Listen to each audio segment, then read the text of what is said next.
got a story for you today. A story. A Taoist story, in fact. It's a famous Taoist story. Quite a famous one. Story about a butcher. And a king. I think it's a king. Basically, there's a king or a guy, I can't remember. I think it's a king walking through a market, right, with his men. He's walking through the market, and he sees a butcher in the market. The butcher cuts meat, right, cuts up animals for eating. And the butcher is working very, very fast. He's cutting, chopping up these animals, chop, cutting through the meat, and it looks completely effortless. Super, super, super fast and effortless.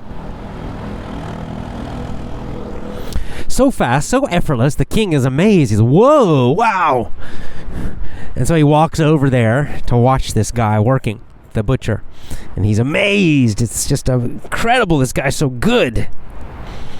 And when the guy stops working, the king says, wow, how do you do that? How are you so good? And the butcher tells a little story. The butcher says that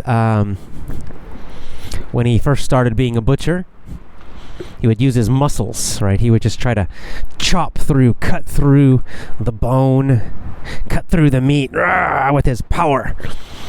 And it was hard work, very tough. Then after many years, he got better. He learned to cut at the joints, right, in the areas between the bones. And his work got easier.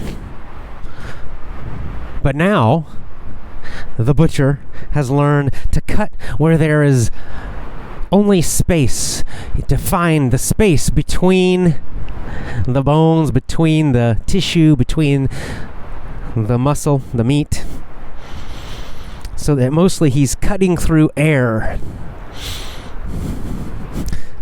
He cuts where there is nothing, and therefore it's effortless. It is easy because there is no resistance to his knife.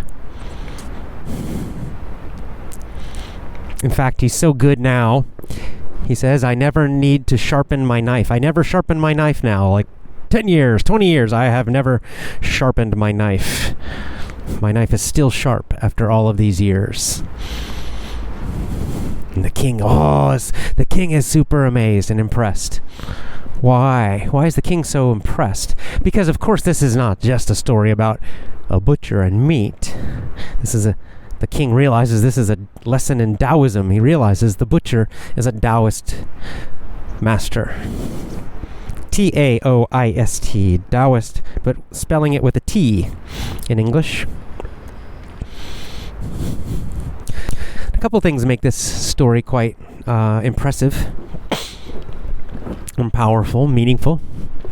Number one, the fact this is a butcher is actually important because in Taoism, and especially in Buddhism, of that time period, a butcher was looked at as kind of a low status position, job, career, very, very low, right? The cutting up animals was seen as, some people probably still think this, see it as a very, kind of nasty job, not a good job, not a nice job, working with dead animals and blood and cutting things up, and it's just yuck.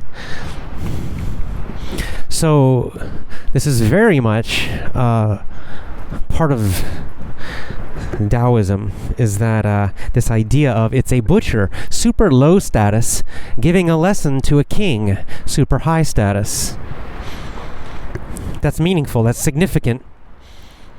Because the Taoists very much had this idea that the low and the common was important.